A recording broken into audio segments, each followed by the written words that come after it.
Hi guys, welcome to your channel in rational English classes. आपका स्वागत है rational English classes में। प्यारे बच्चों, आज हम लोग पढ़ेंगे मॉडल वर्ब्स कैन का प्रयोग के बारे में। इसका प्रयोग कब, कहां और कैसे होता है, इसके बारे में हम लोग पढ़ेंगे। आपसे रिक्वेस्ट है कि आप चैनल को लाइक और सब्सक्राइब कर दें तथा बगल वाले बेल आइकन को दबा दें, जिससे कि सारा कंसेप्ट आपको समझ में आ जाएगा। आप वीडियो को अंत तक देखिए। आज मैं बहुत इंपॉर्टेंट कंसेप्ट्स पढ़ाने वाला हूं। ऐसा कोई नहीं पढ़ाया होगा। अगर पढ़ाया होगा तो आप हमको कमेंट करके जरूर बताइएगा। आप वीडियो को ध्यान से देखिए, पढ़िए, सुनिए। चले हम लोग शुरू करते हैं कैन का प्रयोग। Modal verbs use of can, CAN। ध्यान दीजिएगा, इसका उच्चारण में लोग गलती करते हैं। CAN लोग कैन बोलता है, कैन नहीं, उसका उच्चारण कैन होता है। CAN हिंदी में यहां पर कैन नहीं होगा, आयकार होगा can. Can, I can go, I can go नहीं होता है। इस चीज को समझ गया। अब मैं इसका एक एक कंसेप्ट को मैं समझाऊंगा। आज मैं आपको 4 ही कंसेप्ट समझाऊंगा जो बहुत महत्वपूर्ण है। पहला कंसेप्ट यह है, याद रखिएगा, कैन का प्रयोग कभी भी ऑक्सिलरी वर्ब के रूप में नहीं होता है। यह सदा प्रिंसिपल वर्ब के रूप में होता है। जैसे उदाहरण है इज, IS इज, यह भी ऑक्सिलरी वर्ब है। और यह क्या करता है, यह कभी मेन वर्ब का काम करता है और कभी वह हेल्पिंग वर्ब का काम करता है। ऑक्सिलरी वर्ब या हेल्पिंग वर्ब किसे कहते हैं? वह वर्ब जो किसी मेन वर्ब के साथ मिलकर के tense, mood, voice, negative, interrogative बनाने में सहायता करता है, उसे हम लोग हेल्पिंग वर्ब या ऑक्सिलरी वर्ब कहते हैं। तो इसका प्रयोग हेल्पिंग वर्ब के रूप में होता है। जैसे ही इज रीडिंग, यहां पर रीडिंग क्या है? मेन वर्ब है। इनके साथ इज आया है, ये सपोर्ट करता है, हेल्प करता है, ये मदद करता है ये कंटिन्यूअस टेंस को बनाने में। तो ये ऑक्सिलरी वर्ब हो गया। लेकिन यही इज यदि सेंटेंस में एक ही हो, केवल इसका ही प्रयोग हो और कोई दूसरा वर्ब नहीं हो, किसी को मदद या सहायता नहीं करता हो, तो फिर मेन वर्ब कहलाएगा। जैसे सीता इज ब्यूटीफुल, सीता सुंदर है।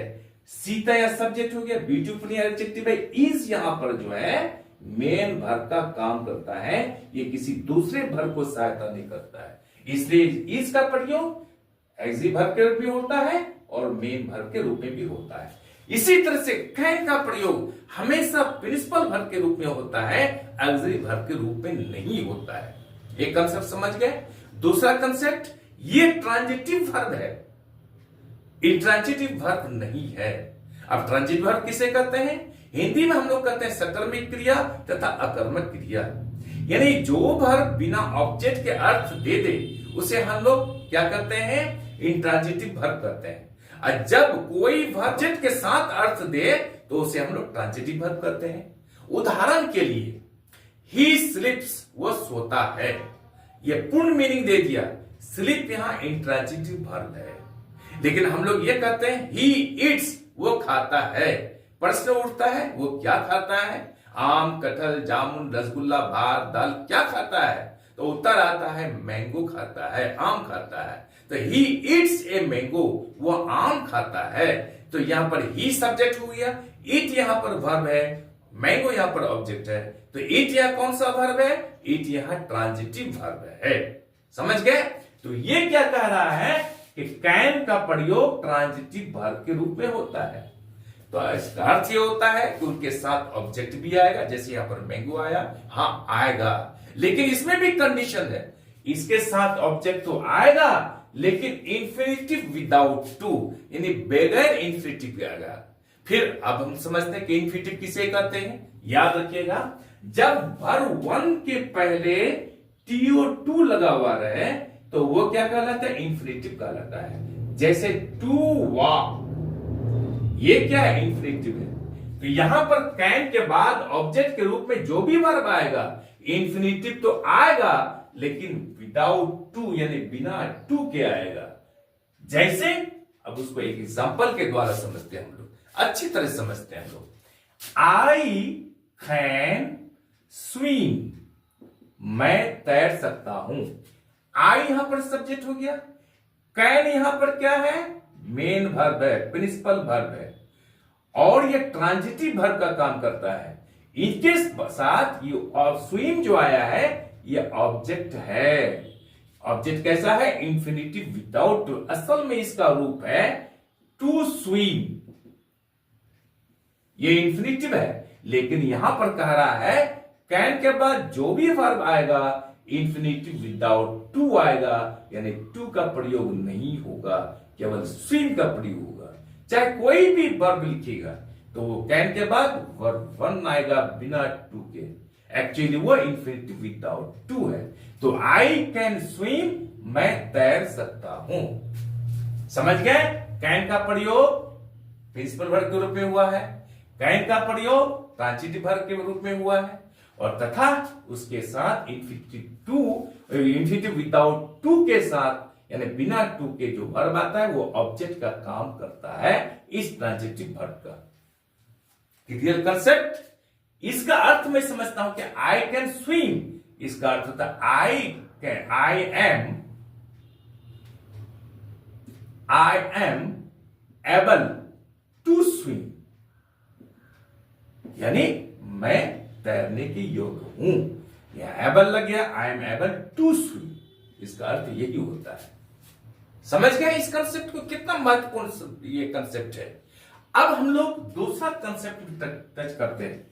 इसलिए प्यारे बच्चों, आपसे रिक्वेस्ट है आप चैनल को लाइक और सब्सक्राइब कर दें, ताकि इस तरह का ज्ञानवर्धक वीडियो आपको मिलता रहे। आप इससे सीखते रहेंगे, आगे बढ़ते रहेंगे, आपकी अंग्रेजी मजबूत होगी बोलने में, लिखने में, पढ़ने में। दूसरा कंसेप्ट पढ़ेंगे, कैन का प्रयोग परमिशन को बताने के लिए किया जाता है।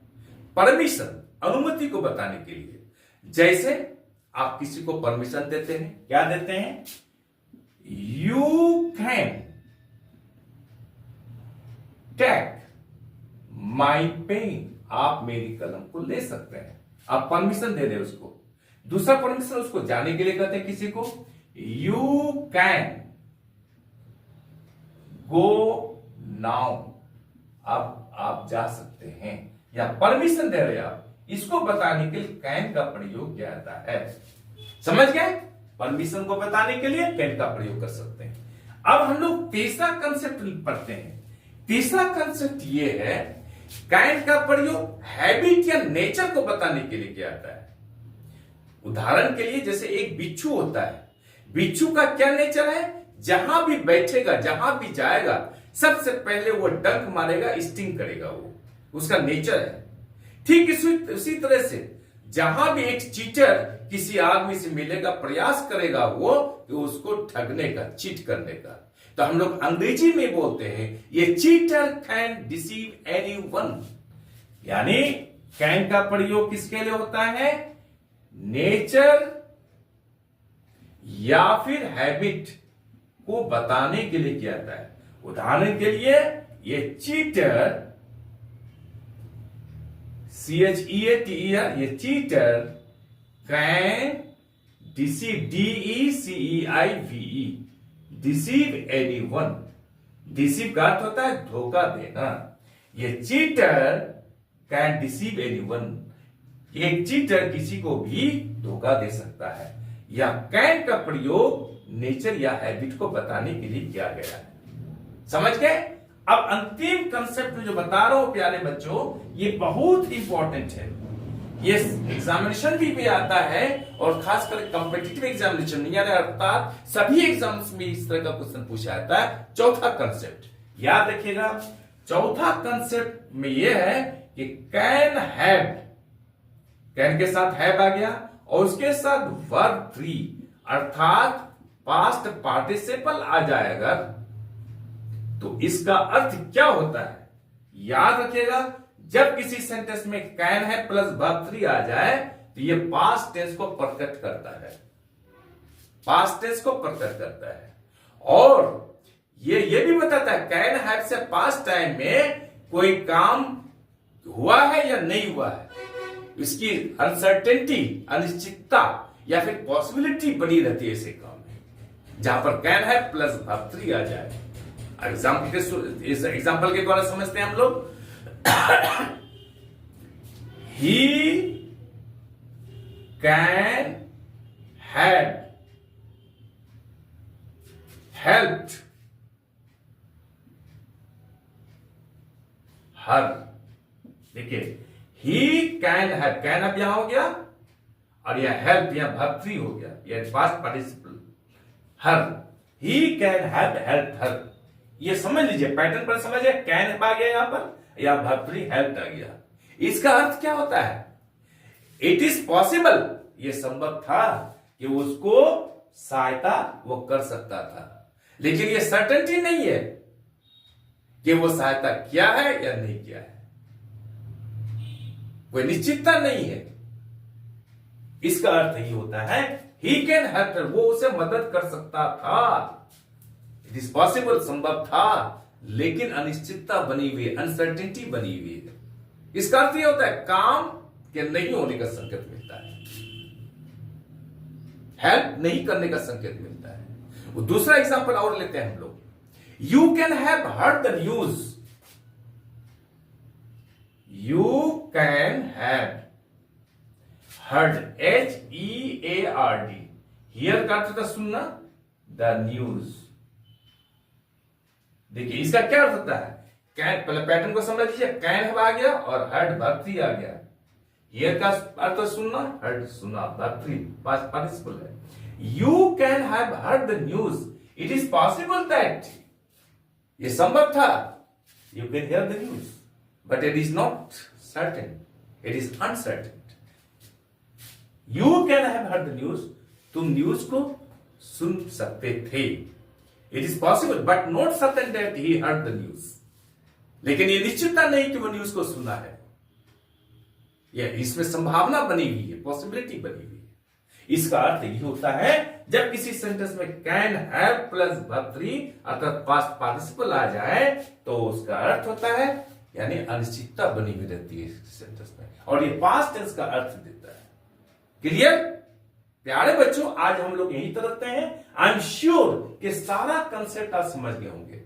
आपसे रिक्वेस्ट है, विनती है कि आप चैनल को लाइक और सब्सक्राइब कर दीजिए। इसमें आपको पैसा नहीं लगता है, कोई खर्च नहीं होता है, लेकिन इससे मेरा उत्साह बहुत बढ़ जाता है। इतना जो सब्सक्राइबर आया आप ही के दुआ से, आपकी सहायता से, आप ही के मदद से आया है। आपसे रिक्वेस्ट है कि आप थोड़ा सा चैनल को लाइक और सब्सक्राइब कर दीजिए ताकि हर आने वाला वीडियोस का आपको नोटिफिकेशन मिलता रहे। मैं जो भी पढ़ाता हूं मैं अच्छी तरह से तैयारी करके आपको समझाता हूं, पढ़ाता नहीं हूं, समझाता हूं, ताकि आपको दोबारा पढ़ने की जरूरत नहीं हो जाए, दिमाग में आ जाए, आप समझ जाए। चले आज हम लोग यही तक रखते हैं, कल हम लोग फिर पढ़ेंगे जो इसका कुछ बाकी बचा हुआ पॉइंट से इसके बारे में चर्चा करेंगे।